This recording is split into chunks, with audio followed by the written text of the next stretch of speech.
Përshëndetje të nderuar shikues, ky është edicioni qendror i lajmeve në Radio Televizionin 21. Sot vëmendja e opinionit publik u kthye ka Haga. Atje ka nisur faza përfundimtare, një prej proceseve më të ndjeshme gjyqësore ai ndaj ish-krerëve të UÇK-s, Hashim Thaçit, Kadri Veselit, Jakub Krasniqit dhe Recep Selimit. Prokuroria e specializuar ka kërkuar dënim maksimal prej 45 vjetësh burg për secilin, duke pretenduar se ka prova për krime të kryera gjatë luftës në Kosovë. Tani hapim seancën. Për rreth 6 orë, prokurorët e zyres së prokurorisë specializuar në Hag kanë mbajtur deklaratat e tyre në seancën e parë përmbyllëse në procesin gjyqësor ndaj ish-krerëve të UÇK-s. Krye prokuroria e zyres së prokurorit të specializuar Kimberly West gjatë seancës kërkoi nga trupi gjykues dënim prej 45 vjetësh për secilin prej ish-krerëve të UÇK-s: Hashim Thaçi, Kadri Veseli, Jakub Krasniqi dhe Recep Selimi. Siç tha, në mbështetje të kontributit individual për krime gjatë luftës, që përfshin përsekutim, ndalim arbitrar, vrasje dhe zhdukje me forcë. Ne i qëndrojmë faktit që ne kërkojmë dënimin e personave konkret. Pra ne nuk kërkojmë një dënim për shtapin e përgjithshëm, por për persona konkret. ZPS-ja kërkon vendim dënimi për të gjitha pikat e akuzës dhe vendosjen e një vendimi të vetëm prej 45 viteve, mbështetur në kontributet individuale të krimeve të bëra ose të kryera nga secili prej personave: Hashim Thaçi, Kadri Veseli, Recep Selimi dhe Jakub Krasniqi. Këto krime janë krime lufte dhe krime kundër njerëzimit dhe janë të rënda në natyrë. Ndonë se seanca e parë ishte parapar vetëm për deklarimet e prokurorisë mbi pretendimet e ngritura kundër ish-krerëve të UÇK-s. Krye prokuroria Kimberly West u mor edhe me dëshmit e dëshmitarëve të palës mbrojtëse. Pavarësisht se avokatët e mbrojtjes kishin sjell para trupit gjykues në Hag zyrtar të lartë amerikan si James Rubin, që gjatë luftës kishte pasur takimet e drejtpërdrejta me ushtarët e UÇK-s, i cili kishte dëshmuar se nuk kishte pasur krime. Po ashtu, pavarësisht se generali i NATO-s Wesley Clark kishte dëshmuar për bashkëpunim të ngushtë me UÇK-n dhe kishte thënë se UÇK-ja nuk ishte organizatë terroriste dhe nuk ishte zinxhir komandues, si dhe pavarësisht se ishte dëshmuar në Hag se përfaqësuesit e UÇK-s kishin pasur bashkëpunim të ngushtë me CIA-n amerikane, krye prokuroria West tha se këta dëshmitar nuk kishin informacione të mjaftueshme. 7 dëshmitarët ndërkombëtar janë hedhur në një situatë me pak informacion lidhur me aktorët kryesor të përfshirë, nuk e kanë folur gjuhën atë kohë, kanë ndërvepruar ballë për ballë me aktorët kryesor vetëm për pak herë dhe thuajse nuk kanë parë asnjëherë rregullore urdhrat dhe komunikatat e UÇK-s dhe nuk ishin fare të njohur me strukturën e UÇK-s. Prokuroria West pretendon se janë bërë përpjekje për të penguar apo friksuar dëshmitar kundër ish-krerëve të UÇK-s. Megjithatë, ajo nuk përmendi se disa prej dëshmitarëve me vullnet të lirë kanë ndryshuar qendrim, kanë refuzuar të dëshmojnë dhe se disa të tjerë kanë pasur deklarime kontradiktore. Fakte këto të përmendura edhe gjatë seancave të kaluara të procesit gjyqësor. Pavarësisht këtyre përpjekjeve, shumë dëshmitarë nuk janë penguar nga sigurimi i një dëshmie të besueshme të ngjarjeve. Njëri nga prokurorët e zyres së prokurorisë specializuar Alan Tiger ka ndjekur narrativen e kryeprokurores duke pretenduar vërtetimin e fajësisë e ish-krerëve të UÇK-s, i cili ka përdorur para trupit gjykues komunikata, botime të shkresave të ndryshme dhe deklarata publike që përfshin ish-krerët e UÇK-s, por që nuk saksojnë akuzat e drejtpërdrejta ndaj Thaçit, Veselit, Krasniqit dhe Selimit. Prokurori Tiger tha se shtabi i përgjithshëm i UÇK-s ishte kundër të gjithë atyre që nuk kërkonin pavarësinë e Kosovës.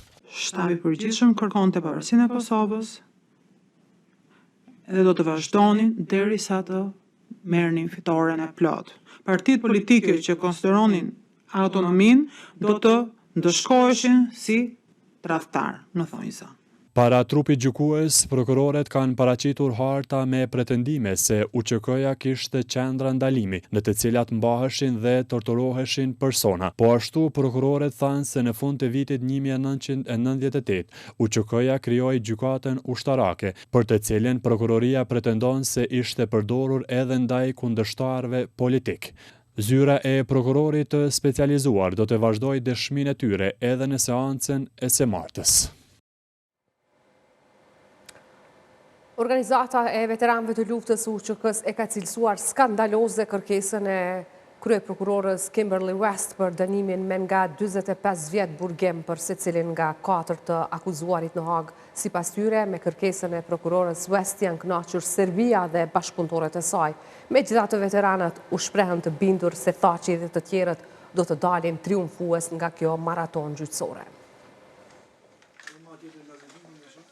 Veteranët e UÇK-s ndonë se ishin larg sallës së gjyqit, me mendje ishin pranë bashkëluftëtarëve të tyre, të cilët që nga viti 2020 po mbahen në dhomat e specializuara të Hagës.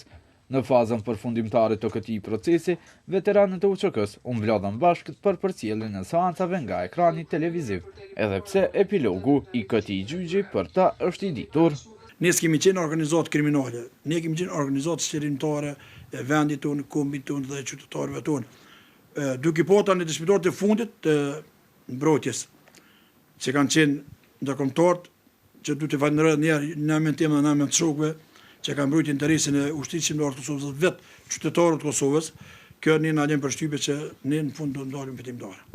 Derisa e dëgjonin me vëmendje seancën gjyqësore, kërkesa e prokurorisë për një dënim unik për 180 vjetësh për 4 e UÇK-s, tek ata ngjallin një shqetësim. Nuk mund të quhesh ti krim lufte një njeri pse i thu majmun. Nuk mund të thuash ti një krim lufte pse ja tërheq vretën një njeri që ka bashkëpunuar me Serbi dhe thu mos bashkëpuno me to. Këtu nuk janë krime lufte, po kjo ndodh në këtë gjykatë në shekullin 21. Kjo gjykatë sot bën këso rrana, këso mashtrime që mund ta mashtroj popullin dhe opinionin në Kosovë apo opinionin ndërkombëtar gjerë, që ne dimë që kjo gjykatë është shumë e dëmshme për ushtrinë shqiptare të Kosovës vetë për shtetin, se ka ndodhur që s'ka ndodhur ku në botë. Formohet një gjykatë një, vetëm për një kamp apo vetëm për një pjesë të atij kombi që jetojnë në një shtet, sikur ne jemi këtu në Kosovë, që jemi shumicë, mbi 95-6% shqiptarë dhe kjo gjykatë u fund vetëm për shqiptarë. Do thotë për serbët që kanë bërë krime në Kosovë dhe të tjerët, nuk merren parasysh, po merren parasysh ne pse kemi pasur drejt, që fitojmë për vendin tonë. Reagim nxiti edhe pretendimi i prokurorisë se dëshmitarët e mbrojtjes siç ishin generali Wesley Clark, por edhe ish ndihmësi i sekretarit amerikan të shtetit James Rubin nuk e njihnin UÇK-n. Buk falis ka rrajt. Po mos ta njofshin ata UÇK-n pse bombarduan Serbinë. Pse bashkëpunuan me pjesëtarët e ushtrisë shqiptare të Kosovës. Pse bashkëpunuan me Thaçin. Pse bashkëpunuan me shtabin e përgjithshëm të ushtrisë shqiptare të Kosovës për me marr koordinatat të Thaçit ku me sulmu Serbinë dhe ku me sulmu forcat çetnike paramilitare. Marë parasysh çështjen që ka prokuroria ndaj ish-udhëheqësve shtetëror, organizata e veteranëve të luftës së UÇK-s i bëri thirrje të gjithë qytetarëve të Kosovës që më 17 shkurt të marrin pjesë në marshin protestues të organizuar nga platforma Liria ka emër, në mënyrë që të kundërshtohen padrejtësitë që po ndodhin në Hag, siç u cilësuan politike. Kërkesa e prokurorisë speciale për dënimin e ish-krerëve të UÇK-s ka nxitur reagime të shumta në skenën institucionale politike, u cilësua si një përpjekje për të barazuar çlirimtarët me agresorin, e cila minon besimin në drejtësi dhe dëmton rënd paqen afatgjate. Tani hapim seancën. Pas kërkesës së zyrës së prokurorit të specializuar për dënimin me nga 45 vjet burgim për secilin nga ish-krerët e UÇK-s që po gjykohen në Hag, ka reaguar presidentja e vendit Vjosa Osmani. Ajo tha se gjenocidi, krimet kundër njerëzimit dhe krimet e luftës janë krime që Serbia i ka kryer kundër popullit të Kosovës ndër shekuj, ndërsa në luftën e fundit ajo kishte qëllim shfarosjen e popullit shqiptar. Çdo përpjekje që tenton të barazojë luftën çlirimtare të UÇK-s me krimet e agresorit gjenocidal serb e minon besimin në drejtësi dhe e dëmton në rënd paqen afatgjat. Gjatë luftës së fundit në Kosovë, Serbia kishte për qëllim shfarosjen e popullit shqiptar, qëllim të cilin e shpërfaqi nëpërmjet vrasjes dhe masakrimit të mijëra fëmijëve, grave, burrave e të moshuarve, dhunime të mijëra grave e burrave, shkatrimi të qindra mijëra shtëpive, dëbimit të mbi 80% të qytetarëve të Kosovës nga shtëpitë e tyre, spastrimit etnik, zhdukjes me dhunë të mira personave dhe krimeve të tjera të llahtarshme. Ish-ministrja e Drejtësisë Albulena Haxhiu tha se kërkesa e prokurorisë për dënim me burg prej 45 vjetësh për secilin nga ish-krerët e UÇK-s është një akt padrejtësie dhe një fyerje ndaj viktimave shqiptare të luftës. Theksoi se kjo nuk ka të bëjë me përpjekje për drejtësi, por është një orvatje prokuroriale për ndëshkim politik dhe selektiv ndaj një lufte të drejtë çlirimtare. UÇK po trajtohet sikur të ishte shkaku i luftës e jo përgjigja ndaj terrorit shtetëror serb. Ky është shtrembrim i historisë. Të kërkosh xhvite burgim për drejtues të ushtar të UÇK-s është tendencë për të zhveshur Kosovën nga e drejta morale e çlirimit dhe tendencë për ta barazuar viktimen me xhelatin. Kryetari i PDK-s Bedri Hamza shprehu besimin e palëkundur në pafajësinë e krerëve të UÇK-s, duke theksuar se për më shumë se 5 vjet ata qëndruan me dinjitet dhe argumente të fuqishme, duke rrëzuar akuzat një nga një. Ne besojmë pafajësinë e Hashim Thaqit, Kadri Veselit, Jakub Krasniqit dhe Recep Selimit, sepse besojmë në të vërtetën historike dhe në luftën e drejtë popullit Kosovës për liri dhe pavarësi. Ky proces nuk përfaqëson vetëm një akt juridik, por është një provë ndërgjegjes ndërkombëtare ndaj së vërtetës. Reagoi edhe lëvizja vetëvendosje. Kërkesën e prokurorisë në Hag për dënimin e ish-krerëve të UÇK-s e cilësoi si politik që synon ta përmbys rendin e së vërtetës dhe jo akt për kërkim drejtësie. Në reagim thuhet se kjo është një ndërhyrje politike në regjistrin e kujtesës dhe të historisë. Jugoslavia e Serbisë së Miloševićit ka kryer gjenocid në Kosovë. Kjo është e vërteta. UÇK-ja ka luftuar kundër palëve dhe veprimeve gjenocidale duke mbrojtur popullin me gjithë forcën në dispozicion. Këtu nuk po gjykohen individ të shkëputur nga konteksti, por po tentohet të gjykohet vetë akti i çlirimit. Ky është një proces që zhvendos vëmendjen nga agresori tek viktima dhe paraqet rezistencën ndaj okupimit si krim, ndërsa okupimin si sfond të heshtur. Kryeprokurorja e zyrës së prokurorit të specializuar Kimberly West ka kërkuar nga 45 vjet dënim për 4 akuzuarit e rastit më të madh të dhomave të specializuara. West i kërkoi specialës po ashtu që të marrë parasysh peshën e veprimeve të secilit të akuzuar. Për kërkesën e prokurorisë në Hag për dënim me burgim ndaj ish-krerëve të UÇK-s kanë reaguar edhe bashkëvendasit e Thaqit e Veselit. Ata thonë se ata janë çlirimtar e jo fajtor. Milazim Thaqi nga Buroja shpreson drejtësi dhe në lirimin e të gjithë të akuzuarve në Hag. Ai thotë se 4 krerët që po gjykohen atje janë çlirimtar të Kosovës pasi kanë luftuar armikun që ka bërë krime ndaj popullit. Ata krejt që janë atu, ata janë konë çlirimi Kosovës, se nuk janë konë që në shku në Serbi kanë luftu, po shkit në kanë orë këtu e në kanë bo të në të zezët, unë moj mytë, si kanë më liruë, e kanë më në anë shpejt, sa më shpejt të familja vetë të krejt Kosova.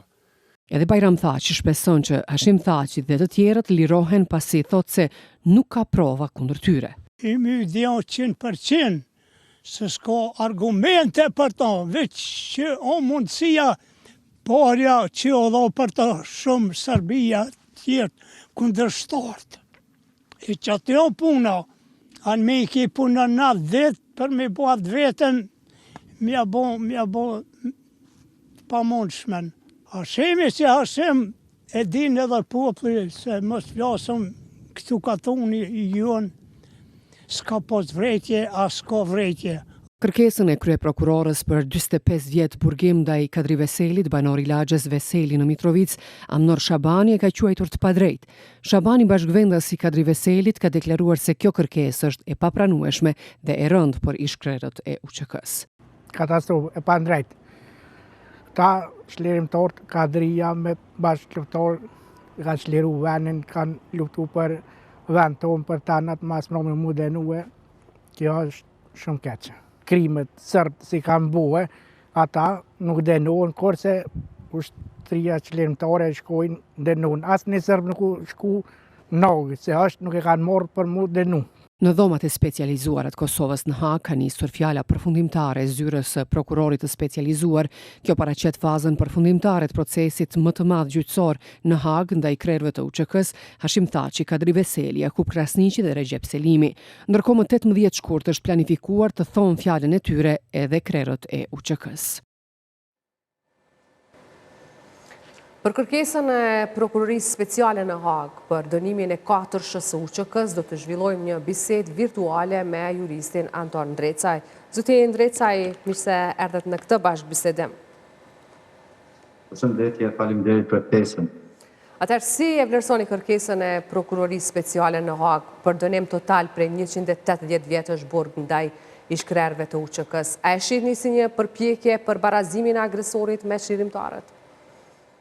Unë shoh prej dy këndvështrimeve aspektin e këndvështrimit të bazës ligjore, do të thotë ka bazë ligjore kërkesa e Prokurorisë Speciale për dënimin e krerëve të UÇK-s dhe kërkesën e saj që ka shkuar për te maksimumit për dënimin 25 vjetë dënim e burgim, kjo nuk ka bazë ligjore, sepse në marrë parasysh edhe faktin që në drejtësi vlen parimi i ligjit më të pavarshëm. Dhe ligji më i pavarshëm në rastin konkret zbatohet në situatën po të ngjashme, po të njëjtën, sikur që është zbatuar edhe në Tribunalin Ndërkombëtar të Hagës për krimen e ish Jugosllavi. Ju ca po përmendet që dënimi maksimal për krime lufte, për veprat makabre që kanë kryer forcat ushtarake të ish Jugosllavisë në krye me liderët politik dhe ushtarak, kanë marrë në baza individuale dënimin maksimal 22 vjet. Mirë po që në shumtën e rasteve ai dënim është edhe zvogëluar. Andaj, në rastin konkret, është në rastin e tribunalit për krime lufte në ish Jugosllavi, është zbatuar ky parim. Kurse në rastin konkret për ish-krerët e ushtrisë shqiptare të Kosovës, nuk e di që ku është baza ligjore, ndaj nuk po shoh bazë ligjore. Gjë që kjo është në favor të palës së mbrojtjes, sepse pas deklarimit Dhe më thënë, nuk dihet se nuk di çfarë baze ligjore po ngrihen gjithë këto akuza ndaj tyre. Akuzat e para, cilat janë ngritura deri më tani çfarë kemi parë, nuk kanë pas bazën e provës. Do thotë nuk është argumentuar me prova. Shembull konkret. U përmend sot nga prokuroria, u përmend një rast në Kleçk. Rastin e Kleçk, i njëjta situatë vetëm është gjykuar, sepse kemi pas për rastin e krimeve të pretenduara në Kleçk, një të akuzuar nga Kosova, i cili ka qenë zoti Fatmir Limaj. Dhe ai proces është gjykuar. Është mbyllur. Në rastin konkret, në tribunali gjykuar dhomat e specializuara e pranojnë si provë. Nga ana tjetër, prokuroria insiston që ky rast duhet të trajtohej. Dhe ka është elementi tjetër, që në rastin konkret, unë po e marrë një shembull të skandaleve cilat prokuroria mundohet të imbuloj dhe të pretendoj me çdo kusht që të marrë dënimin të gjykatat të shqiptoj dënimin maksimal. Një prej skandaleve thotë që dëshmitarët kanë dëshmuar edhe këtu që UÇK-ja. Nga ana tjetër, po njëjta prokurore thotë që unë nuk kërkojmë të dënohet UÇK-ja, por kërkojmë të dënohen individ të caktuar në këtë rast të akuzuarit të janë në proces. Andaj, kjo skandali i radhës, unë e shoh këndvështrimin tjetër që ka një presion të jashtëzakonshëm, nëse mund ta quaj edhe ndërkombëtar edhe politik, që domosdo krerët e ushtrisë shqiptare të Kosovës të marrin aktgjykim dënues. Mirë, po nga ana tjetër, unë gjithë procesin, natyrisht se për këndvështrimit procesit ligjor dhe gjyqësor, e shoh që natyrisht pala në këtë rast prokuroria është si organ djegës dhe natyrisht me domosdoshmë dhe me çdo kusht insistoj në akt akuzën e vetë. Po, a është kjo një përpjekje e prokurorisë për të ndërtuar një narrativ që e kriminalizon UÇK-n, a shihet hapur kjo? Po, natyrisht që ka këto dhe elemente politike nga ana e prokurorisë, për shkak që në një nga fjalët që u përdor aty nga narrativa thotë që ushtria çlirimtare e Kosovës ka pas për objektiv, imagjinoni skandalin, ka pas për objektiv pavarësinë e Republikës, pavarësinë e Kosovës. Po natyrisht që mata dhe dhuna, cila represioni, cili është ushtruar ndaj qytetarëve të Republikës së Kosovës, natyrisht se do i përgjigjet me një kundërpërgjigje ku e kërkon një drejtë elementare kuputje nga agresori dhe nga dhunuesi. Ndaj, kjo deklarat dhe ky citim i prokurorës, ku thotë që qëllimi, objektivi kryesor i ushtrisë shqiptare ka qenë që të arrihet te pavarësia e Kosovës dhe të marrë në kontroll pushtetin. Kjo është puro politike, nuk ka asnjë argumente, asgjë ligjore. Aq më tepër, prokuria shkon edhe më larg, kur thotë që dëshmitarët e ofruar nga të akuzuarit, nga pala mbrojtëse të akuzuarve, nuk kanë pas informacione të sakta për ushtrinë shërimtare të Kosovës. Kjo është skandali tjetër, sepse unë përmenda jo rastësisht rastin Limaj në Tribunalin Ndërkombëtar të Hagës, ku në argjykim e njëjta gjykat, i njëjti tribunal, ushtrinë shërimtare të Kosovës nuk e konsideron si organizat kriminale, por e konsideron si një grup guerril ushtarak i organizuar në qyone pa strukturë ushtarake hierarkike të organizuar. Dhe të njëjtën gjë, të njëjtën informacion dhe të njëjtën deklaratë kanë dhënë pikërisht edhe njerëzit më eminent, cilët natyrisht edhe nga tereni kanë bashkëpunuar. Thënë kjo, i bie që sipas prokurisë speciale, NATO-ja ka bashkëpunuar me një organizat kriminal kundër një ushtrie e cila ka ushtru represion dhe dhunë dhe gjenocid brenda një popullit pa pajshëm dhe pa armatosur. Dhe to janë skandalet cilat prokuria po mundohet që t'i mbuloj dështimet e veta.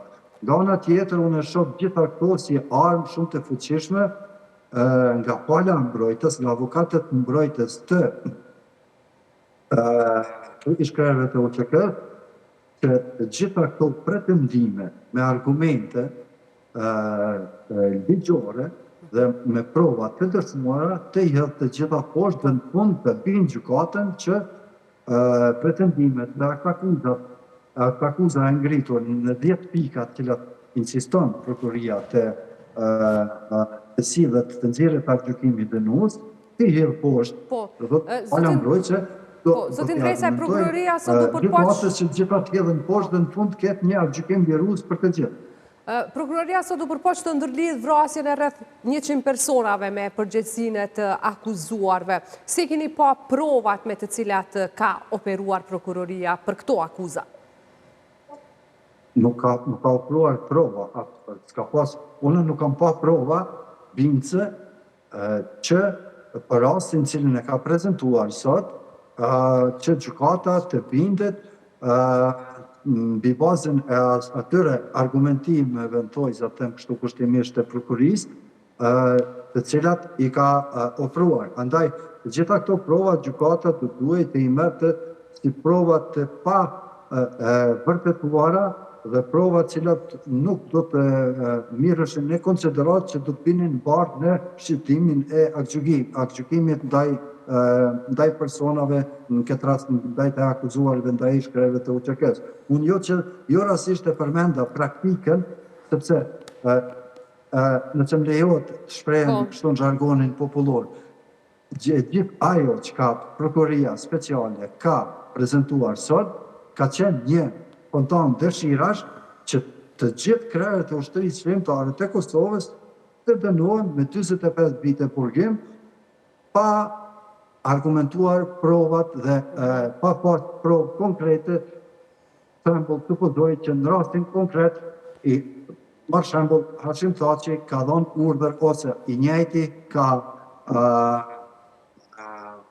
kryer veprën penale për krime lufte, qoftë torturë apo edhe ekzekutim. Dhe asnjë dëshmitar me aq sa kam përcjell dhe aq sa kam pa procesin kundër ish-krerëve të UTK-s, nuk ka thënë dhe nuk ka dëshmuar, përjashtimisht me një rast, i cili nuk ka të bëjë me krim lufte, i cili ka të bëjë me çështje më shumë çështje tjera, po asnjë dëshmitar nuk ka thënë që të akuzuarit në fjalë ka qenë në vendin kritik, në ngjarjen kritike kur është kryer vepra penale e vrasjes, torturës apo çfarëdo lloj trajtimi njerëzor. Zoti Ndrecaj, po, prokuroria ka përdorur sot edhe komunikatat e shtabit përgjithshëm të UÇK-s si pjesë provave. Çfarë peshe juridike kanë këto komunikata? A mund shërbejnë për të ndërtuar përgjegjësi penale individuale për 4 të akuzuarit? Të njëjtat komunikata janë përdorur edhe në Tribunalin Ndërkombëtar për krime lufte të ish-Jugosllavisë. E vetmja komunikat e cila mund të mirret si provë, sepse kemi njerëzit dëshmitar të gjallë dhe është diskutuar, ka qenë komunikata 59 që ai përket rastit Gjanigetit. Andaj, e vetmja provë deri me tani, cilën e kam parë në gjykat dhe është dëshmuar në gjykat, është pikërisht kjo komunikat. Komunikatat tjera, asnjë nuk është marrë si provë e argumentuar për të çuar deri te pretendimi i prokurisë për të akuzuar ish-krerët të UÇK-s për krime lufte. Edhe një herë po e përsëris. Gjykata dhomat e specializuar në këtë rast, natyrisht se në praktikë gjyqësore nuk guxojnë të i kalojnë standardet e trajtimit të rasteve për krime lufte, standardet dhe praktikat e mëparshme, sepse këto standarde ne vetëm se i kemi kaluar edhe si Kosovë, mirë po dhe si individ të caktuar, dhe të njëjtat standarde zbaton edhe në Kosovë, edhe në vendet të tjera ku ka proceset të tilla të krimeve të luftet. Vili, nëse më lejo të theksoj, as në gjykatën në Norimbergut nuk kemi pasur gjykime dënime ku gjykatë generale të ushtrisë naziste i është shqiptu masa e dënimit me 45 vite burgim. Atëherë, po, dëshmia e personaliteteve të larta ndërkombëtare përfshirë këtu edhe zyrtarët më të lartë të Shteteve të Bashkuara të Amerikës, a e sfidojnë narrativën e prokurorisë dhe pretendimin për një ndërmarrje të përbashkët kriminale? Natyrisht, se deklaratat dëshmia e të gjithë dëshmitarëve në këtë rast të zotit Beslik Clark ka qenë dëshmia kyçe gjatë këtij procesi, në periudhën, në kohën, kontekstin kohor ka pas një pozitë jashtëzakonisht të lartë ushtarake dhe një organizatë që është NATO-ja nuk mund të bashkëpunoj, sepse është një nga politikat, narrativat e politikat kryesore të asaj organizate ushtarake që në asnjë formë dhe në asnjë mënyrë të ketë bashkëpunim me grupe organizatë kriminale apo grupe traktuara në thojza siç kanë pretenduar vazhdimisht dhe pretendojnë Serbia. Natyrisht që ka pas informacion në aspektin ushtarak, para që të fillojnë bashkëpunimi, janë institucionet, agjencitë e inteligjencës, cilat mbledhin informacione nga terreni, kontaktet me njerëz nga terreni dhe mbi bazën e informacioneve dhe kontakteve dhe fillojnë bashkëpunimin. Dhe në këtë rast, sipas prokurisë speciale, i bie që NATO-ja ka bashkëpunuar me një organizatë të organizuar kriminale. Kjo vërtet nuk ka as logjik, as një lloj kuptimi të pretendimit nga ana e prokurisë speciale. Natyrisht që do të ishte jashtëzakonisht e dëmshme, jo vetëm për Kosovën, në aspektin politik, nëse supozojmë që gjykata do të qenë atë gjykim dënues për ish-krerët të UÇK-t. do të ishte jashtëzakonisht të dëmshme në aspektin politik, sepse do ta dëmtonte jashtëzakonisht tepër pozicionin e Republikës së Kosovës në arenën ndërkombëtare. Dhe aq më tepër do ta dëmtonte të gjitha përpjekjet e luftën çlirimtare të ushtrisë çlirimtare të Kosovës për të çliruar dhe për të mbrojtur, sepse ka qenë luftë e imponuar për të mbrojtur nga represioni dhe agresioni Zoti Recaj, dhe për fund, sa mund besohet se fjala përfundimtare e palës mbrojtëse do të rrëzoj të gjitha pretendimet e prokurorisë? E kemi pa, po ta marrë shembull edhe një fakt, një nga narrativat ku për rastet të caktuara të ngjarjeve të cilat kanë prezantuar hartën e incidenteve, ku janë më shumë se 400 apo 500 incidente, të më thoj zakshtung, cilat i ka prezantuar prokuroria. Dhe mesin atyre incidenteve mirët si prova dhe një raport nga një organizatë kredibile që ka të bëjë me drejtat e njeriut. Dhe në dëshminë e prezentuar në prokurori, në gjykat, i njëjti person, i njëjti zyrtari që ka hartuar atë raport, ka deklaruar se gjitha informacionet i ka marrë nga Ministria e Punëve të Brendshme të Republikës së Serbisë dhe si të tillë e ka prezentuar si raport që ka pa si raport ku është konstatuar shkelje të drejtave të njeriut, ke shtrajtime, krime lufte e kutatione. Dhe gjatë procesit të dëshmisë është konstatuar e kundërta, sepse edhe vetë ka pranuar që nuk i kam ato informacion nuk i kam vërtetuar nga terreni, por e kam ato informacion nga organet cilat kanë marrë organet shtetërore të një shteti cili ka ushtruar represion dhe popullatës së papajshme. Zotin Recaj, unë falenderit shumë që u bashkuat në këtë bisedë në studio për të trajtuar çështjen e kërkesës së prokurorisë speciale për dënimin ndaj 4-shës së UÇK-s. Faleminderit, ishte kënaqësi. Pra, biseduam me juristin Anton Recaj. Komisioni Qendror i Zgjedhjeve ka certifikuar rezultatin e zgjedhjeve të parakohshme parlamentare të 28 dhjetorit me 11 vota për. Me certifikimin e rezultateve i hapet rruga formimit të institucioneve të reja të Kosovës.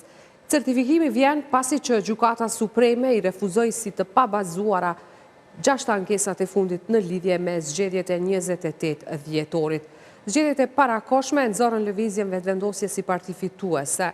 Kjo parti ka fituar 57 ulse në kuvend, Partia Demokratike e Kosovës 22 ulse, Lidhja Demokratike e Kosovës 15 ulse dhe Aleanca për Armërinë e Kosovës 6 ulse. Lista serbe fitoi 9 mandate, ndërsa partia e Nenad Rashiqit një mandat. 10 ulse të tjera i takojnë partive të komuniteteve jo serbe. Prokuroria themelore në Prishtinë ka njoftuar se ka filluar intervistimin e anëtarëve në qendrën e numërimit dhe rezultateve në Drenas lidhur me dyshimet për keshpërdorime gjatë procesit të numërimit të votave të kandidatëve të subjekteve politike. Edhe Prokuroria themelore në Prizren ka njoftuar se në ndyshimin për manipulim me vota në Dragash janë intervistuar 51 persona. Sipas njoftimit, 9 nga ta janë ndaluar për 28 orë.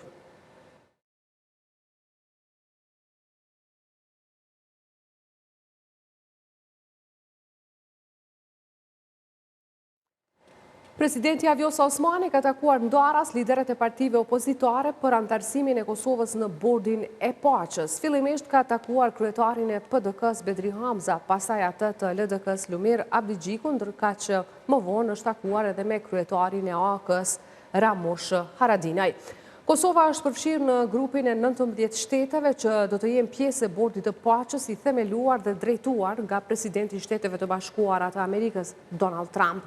Në ceremoninë e zyrtarizimit të kësaj organizate ndërkombëtare mbajtur në Davos të Zvicrës, mori pjesë presidenti Vjosa Osmani. Ajo ka falenderuar presidentin Trump për ftesën, ndërsa ka bërë të ditur se marrëveshja për pjesëmarrjen e Kosovës në këtë bord do t'i dërgohet kuvendit për ratifikim.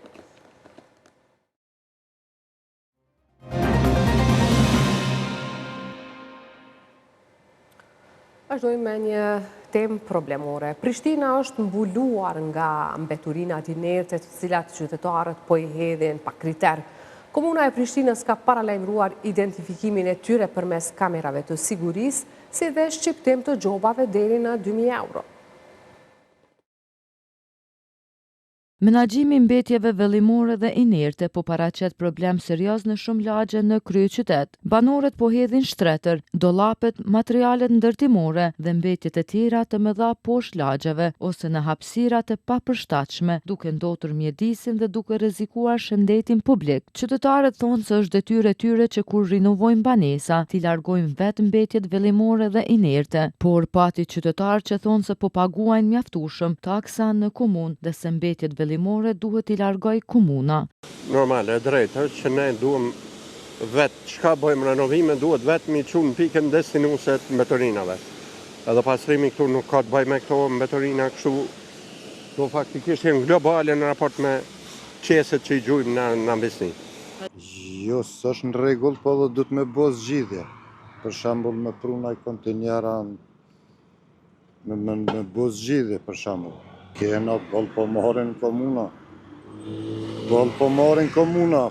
I kam pagesat të burllogit njëjta jo. Si në çdo shtet që është funksionon. Komuna dhe institucionet përkatëse po identifikojnë këta persona që po hedhin mbetje vellimore jashtë rregullave, duke përdorur kamerat e qytetit dhe duke bashkëpunuar me policinë dhe inspektoratin. E para, detyra qytetare e secilit qytetar Prishtinës edhe të Kosovës, me të gjitha rregullat e ligjet, është që mbetjet vellimore të renovimeve, banesa, ndërrimet mobiljeve, tjera mos me i lënë tek kontenerët e administrisë, po me i thirr institucionet përkatëse që me ardhë me i marrë. Kjo bëhet në një formë kontraktimi, ose me ndërmarrjen pastrimi, ose me ndërmarrjen e hortikulturës në kryeqytet. Janë deponit speciale të veçanta për mbetjet vellimore dhe ndërtimore, në të cilat dërgohen këto materiale. Po e para du të mu lajmëru këtë ndërmarrje, me u kontraktu, me u marrë edhe me u dërgu këj material atje, mos me u lënë rrugë në mënyrë ilegale ose kundërvajtëse, si që është duke u bërë sot. Ka gjoba, jemi të u marrë me punën e gjobave, tani jemi të marrë edhe me policinë e kryeqytetit edhe me drejtorinë e inspeksionit, jemi të i gjurmu përmes kamerave të kryeqytetit, të identifiku edhe të u marrë veçanërisht me secilin prej tyre. Dhe gjobat nuk janë të lira. Drejtori i shërbimeve publike Luftar Braha bëri të ditur se 3 persona janë identifikuar përmes kamerave të sigurisë, të cilët kanë ndjekur kontinjerët dhe janë gjobitur me 2.000 euro. E kemi një 3 raste të cilat i kemi identifiku edhe personat kundërvajtës dëmtuese dhe të cilët janë thirrë tash për me u shkrujt të gjobat dhe me bë dëmshpërblimin. Të 3 rastet kanë pranu, janë në proces e sipër, për shkak të privatësisë dhe ashtu nuk i përmendim si emra, pjesa tjetër mandej për domin penal ose veprën penale procesohet prej prokurorisë dhe ATS-së. Po për shkak veç për 2 kontejnera në rast që e kemi në qendër të rruga Rexheplusi është dikon rreth 2.000 euro. Menaxhimi i mbetjeve vellimore kërkon përgjegjësi të përbashkët nga qytetarët dhe institucionet dhe zbatimi i ligjit ndihmon në ruajtjen e pastërtisë dhe mjedisit në kryeqytet. Dhunë në shkolla, narkotik në kufi, rreth 7 kg substancë narkotike e dyshuar për marijuanë është sekuestruar në pikën kufitare në Merdar gjatë kontrollit të një veture me targa të huaja. Lidhur me rastin është arrestuar një person. Sipas njoftimit nga policia, vlera e substancës narkotike është rreth 35.000 euro. Lidhur me rastin, personi arrestuar me vendim të prokurorit është dërguar në ndalim për 48 orë. Ndërsa një lajm i mirë vjen nga Instituti Kombëtar i Shëndetësisë Publike të Kosovës, i cili njofton se uji i liçenit të Badovcit është i sigurt për pije. Instituti thotë se nga monitorimet e fundit të cilësisë së ujit të pijes në zonën e furnizimit nga ujësiellësi i Badovcit është vërejtur ulje e dukshme e vlerave të turbullirës dhe është i sigurt për konsum.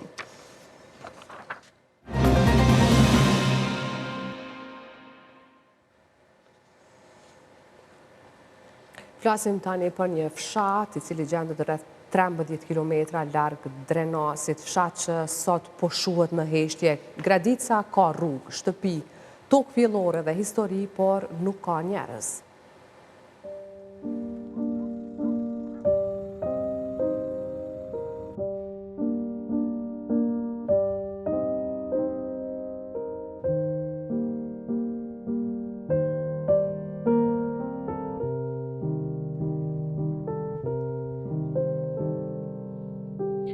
Jemi në fshatin Gradic, që gjendet në komunën e Drenasit. Dikur rreth 13 kilometra larg Drenasit është ky fshat.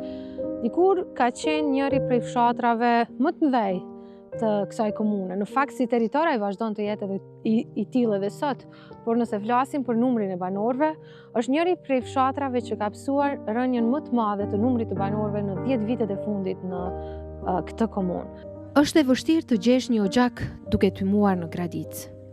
Por, ke sa të duash shtëpi e villa nga më të bukurat.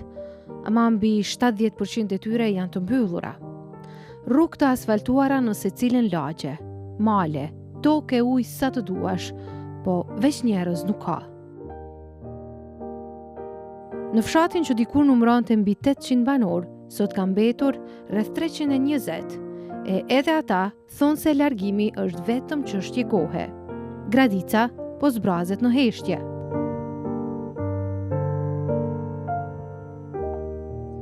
Kjo zbrazti reflektohet më së miri në shkollën e fshatit. Dikur me mbi 200 nxënës, sot aty mësojnë vetëm 60. Klasa më e madhe ka vetëm 9 nxënës. Dukshëm ka rënje, për 10 vite kanë qenë afër 200 nxënës, tash janë afër 60. Sa nxënës ke në klasë ti? Unë kam 6. 6 nxënës në klasën e parë. Këtë vit vetëm 6 nxënës? 6 nxënës, po. Vitin e ardhshëm, për shembull nëse flasim për ciklin parashkollor, mendoj që më pak janë. Edhe më pak se 6. Më pak se 6.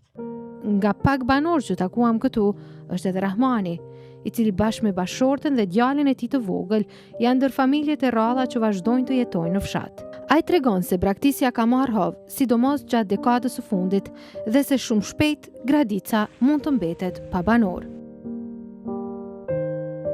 Se fshati ose fshati i mirë, tëna i ka.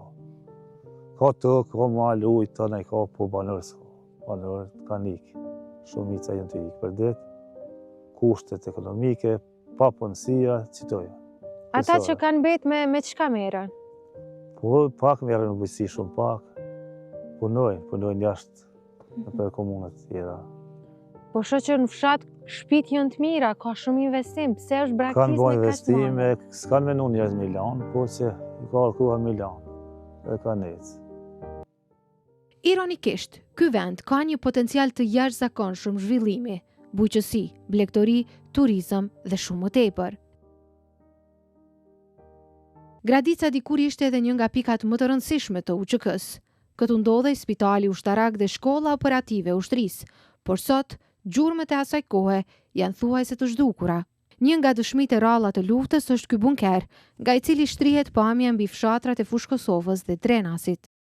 Me një pozitë të tillë, me pasuri natyrore dhe histori, është mëkat që ky fshat të rrezikojë të mbetet tërësisht i braktisur në një të ardhme jo edhe aq të largët. Këtu e përfundojmë këtë edicion lajmesh. Ndërkaq për më shumë informacione klikoni në portalin tonë rtv21.tv.